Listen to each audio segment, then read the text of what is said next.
Hey watch friends, today we're going to check out a couple prototypes from a brand new micro brand. This is from Bauche and this is their Carina Nebula series. This one will be launching on Kickstarter on October 18th of 2024, and I'll of course have a link down the video description if you care to check that out. While we're going to be checking out a couple prototypes today that were loaned to the channel, if you saw that banner, they do intend to send me a production version, and I always of course want to be upfront about that. We'll take these one at a time. Let's go ahead and dive in first. We'll just knock out the basic specs, and then from there we'll really dive deeper and get a better feel for this, check it out across lighting conditions, all those kind of good things. First, for the sizing, the case on this is from the 2 o'clock to 8 o'clock position on my calipers, coming in at 39.5 millimeters. Their stated spec is 41 millimeters, and that's coming from the 3 o'clock to 9 o'clock position. The bezel steps down pretty significantly and is coming in at 37.4 millimeters. The lugs are a nice strap change friendly 20 millimeters. The lug to lug is a pretty versatile 46.8 millimeters. As far as the thickness, this is coming in on my calipers at 13 millimeters. While that is a little bit on the thicker side, we'll unpack that further because I have not found that to be a detractor on this one overall. Let's go ahead and switch this up and we'll check out the other one. As far as the crystal, this features a flat sapphire crystal, which does include inner AR coating. The movement, this is from the Meteorite 9 series and is going to have similar specs to most with one notable difference there. This is specifically the Meteorite 9133. For those who aren't familiar, it is an automatic movement. It does have hacking, hand winding, a high yaw beat, 28,800 beats per hour, and around a 40-hour power reserve. And most importantly, you can notice at the 9 o'clock or around the 9 o'clock position, this does actually have a power reserve indicator, so you can see that 40 listed right there. As far as the water resistance, this one's a little bit unique in that it doesn't go with the typical round digits here. It is coming in at 120 meters, or I should say the typical 100 meters or what have you, 120 meters or 12 atmospheres. On this factory included strap here, which that other one is an aftermarket, but we'll check that out further. This stock included strap, the total weight as it comes packaged is 87.4 grams. So really not too bad there at all. And I find that this wears pretty nicely and is one that doesn't disappear on the wrist, but definitely is not one that's going to weigh you down either. As far as the color options, there's 6 versions that are available for this. We're looking at 2 of them here today. Specifically, we're looking at the Cosmic Purple, which as you can see is kind of fading from the purple to the black to the mother of pearl. We also have the silver version, which is predominantly silver with that mother of pearl accent. But there's also a black version, a green version, a brown version, as well as a blue version. One of the things that you're going to notice, regardless of whether you go for more pop from the actual dial color itself, like the purple one, or more subdued like the silver one, all of them are going to have their own range of pop and different layout for it. But what they're going to have in common is going to be the triple dial material layout. So some of them have more prominent banding than others do, such as the purple where it has 3 unique colors. But each of these, moving from left to right, so your 9 o'clock to 3 o'clock position, features mother of pearl. Then your next layer is going to be stamped brass guilloche. And then on the 3 o'clock side, you actually have Meteorite on this as well. So that's something that is a first for me. I've seen some mix of dial materials, but never anything to this level. What you're going to notice is these seamlessly transition between each of them. There's really kind of a coastline effect. So if you've ever seen the ocean coming in along the shore, how it gets that nice flowing line to that, this actually features that for all 3 of the materials, and they're just seamlessly integrated together. Really, really nice accent and touch there. Very cool incorporation. As far as the dial layout itself, you're going to notice that these are what I would call a sterile dial as far as the dial itself, which is definitely a good thing because you've got a lot going on with the different textures, plus the text on the power reserve, all those kind of aspects. As you move out, you will notice that there is a chapter ring that is going to be applied there, so it does add some depth and is raised up. At the 12 o'clock position, you do actually have kind of an insignia or a badge that's there for the Bauche naming, as well as moving throughout the chapter ring, you can see it does have your individual ticks for your minutes or seconds, but additionally though at the 5-minute increments, you do have small indexes as well, which those are nice jewel-like embellishments for that, and I think that's a good touch not only for legibility, but also for visual interest. And then at the 3 o'clock position, while I'm not normally a fan of 3 o'clock date windows, this one does feature a framed date window, and I think it's very nicely incorporated. This is especially true because of the way that it's framed in, so it actually carries over underneath the Meteorite with that guilloche finish, or that guilloche rather, material under there. So it carries through with the coloration. So depending on which version you go with, you're going to see a different framing color that really does pop against that Meteorite, and really cool accent and touch. I like that a lot. As far as the hardware, this features a traditional Dauphine handset. Specifically, you're going to be the Dauphine shape, of course. It does have faceting down the middle, and it is full polish with lume that we'll check out here momentarily. As far as the second hand, each of these is going to be a color accent second hand. You're going to notice it features a counterbalance, and that counterbalance is kind of like a teardrop shape, which I think that's a nice delicate touch there as well. Shifting over to the markers, this is one of the unique areas of this watch because of the layout of it. Specifically, you're going to have elongated hexagons for your applied markers. Those are going to be polished as well. One of the things that you might not readily notice is they do actually taper towards the middle, so they are not uniform as far as like a parallelogram there on the sides. Technically speaking, they do taper towards the center, which helps to visually bring everything together. At the 12 o'clock and 6 o'clock position, you're going to notice those are the largest. Then you have uniform through most of the rest, with the exception of the 3 o'clock because of the date. You do have a small application there. And then both your 9 o'clock and 10 o'clock are actually replaced with your power reserve, so you do not have markers there. However, again, because of the chapter ring, you do still have plenty of legibility for that because you have those outer indexes as well. As far as the lume application on this, considering the fact that this is more of like a sport dressy style watch, I don't think the lume is too bad. It's definitely not one that's going to wow you, and I will come back to that because that is something that they are intending to kick up, so I'll give a little bit of a spoiler there. However, as in its current form, it's sufficient. I will say, in my opinion, if you're going to have lume, you should go as strong as you possibly can for it. Otherwise, I think this would have been just fine to leave it off as well, but I'm glad they have it. As far as the bezel on this is actually 904L stainless steel. So while we typically see 316L stainless steel, this one has a little bit more of a luster, a little more of a depth, and that's a nice touch, something that you see from Rolex and some other ones, Wise and what have you, have been working with that, and that's pretty cool. As we already saw, this is pretty prominently set back from the case, so you're going to notice that does shrink down the size significantly there. It features full polish all the way around. You're going to see it does have a flat edge to it, and then that has a nice sharp slope up to the crystal, and that bridges the gap nicely there. Shifting over to the case itself. As far as the case, this is one of the other areas where it's really unique on this. You're going to notice, so first off, this is 904L stainless steel on this as well. There is going to be nice textural mix, but most importantly, this does have actually really unique shape to it.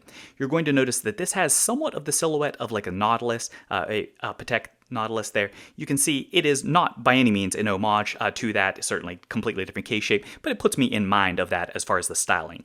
That's one of the things that does give this nice visual slimming, in that specifically with that protruding there.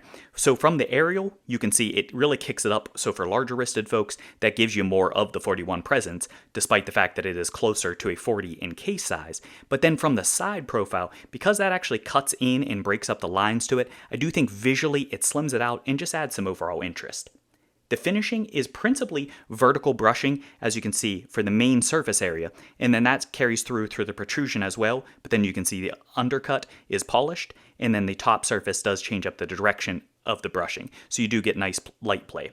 One of the things that you're definitely going to notice is it does have a very sharp downturn to the lugs as well, so that gives a really unique silhouette to this, and it also plays nicely with the thickness. Again, it really kind of changes that up and shifts the way it wears. Another area where they played around with it is you can see that the lugs themselves are pretty delicate. So this is where, again, it kind of walks that line between, is it a 40, is it a 41, is it a 39, everything in between, and it really shifts it up. So with that 20 millimeter lugs, it does slim that down, and then the actual lugs themselves are pretty slim for the profile. Of course, curved in between the lugs. Would be cool to see a fitted strap on this one. And then on the 3 o'clock side, you can see this is essentially a mirror image that we saw on the 9 o'clock side. This one does have the same protrusion here. So while it does not have a crown guard, it does give some of that kind of visual effect, but obviously not that functional element to it. As far as the crown itself, this is, as you can see, a very slim profile, so it tucks and nests nicely into that, though it isn't an issue when it comes to actually gripping hold of. The crown itself is coming in at 6.7 millimeters. It is a screw-in construction. That's part of how they get that decent water resistance for it. You can see that this does have gear cuts for that, and it is going to be predominantly polishing, though it does have their brand logo etched into the exterior. As far as the caseback, this one is held in with screws, so not a screw-in construction, but rather held in with screws. It's going to be a solid caseback, and as you can see, it mixes up the texture on this. So you're going to have on the exterior, you have polishing, Then as you move in from there, you have your circular brushing, and then in the middle, you have blasting. And that blasting really sets off with, as you can see, this is part of their Stargazer series, and that actually brings in the astronaut as well, which is a really cool touch there. It does feature very subtle text as you go throughout, so depending on the way the light's hitting it, certainly it pops more, but that's not real deeply cut or anything, so it does kind of fade off a little bit. And then the thickness, it is reasonably thin for this. Certainly we'll come back to that. I wouldn't mind if it was a little bit thinner overall, but it's not too bad there. Shifting over to the strap. The stock included strap is going to be 20 millimeters at the lugs, and it tapers down to 18 millimeters at the buckle. It is a padded leather strap, and the black leather, and it is going to be black leather across each of those, hence why I changed the blue on the silver. I think that really complements it. But it has a nice texturing to it. It does have a color match stitching. And then with the padding, I will say out of the box, this was actually very supple, really contoured to the wrist nicely, didn't feel cheap, and it didn't have that break-in time that you oftentimes will have. The backside does have quick release spring bars, so you can change this around easily, especially with having the standard 20 millimeter lug size.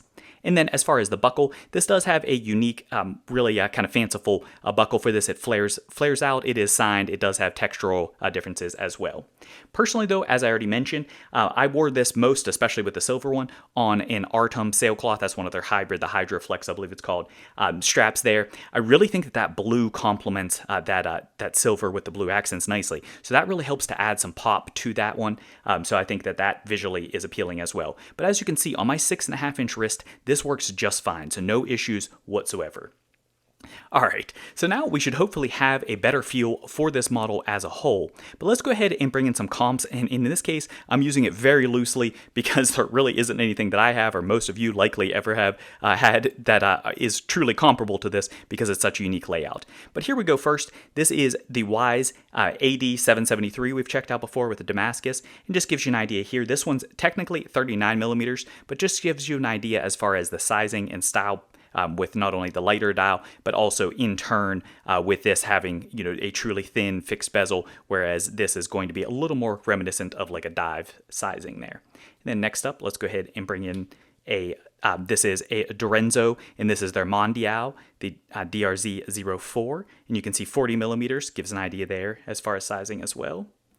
Next up, this is another just unique one. This is bringing in the Martin design. This is specifically their Supernatural that recently started shipping. This is 40 millimeters for this one as well, just a hair over on this. Gives you an idea as far as sizing there.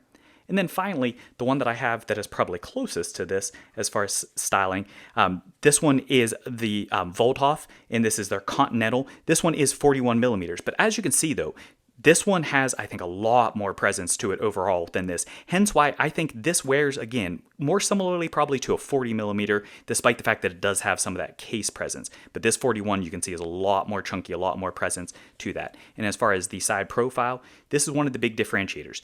This one, I think they did a good job with managing the case thickness in those pieces, but it does definitely have a thicker case back to it. And that's where you get most of that spec coming from as far as bumping that up a bit.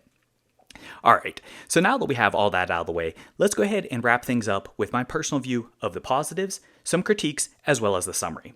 First, for the positives. These dials, in my opinion, are absolutely gorgeous. I love the triple incorporation they did. I love the color combinations. Across the lineup, I think they look excellent. And that actually has been consistent with my usage as well. These, in preparing for the reviews, I basically just live with the watches like I would with my own personal ones. And out and about, I've got to say, these have gotten, on both variants, these have gotten some of the most compliments I've ever gotten wearing my watches. They're just such unique statement pieces, and we'll come back to that statement part.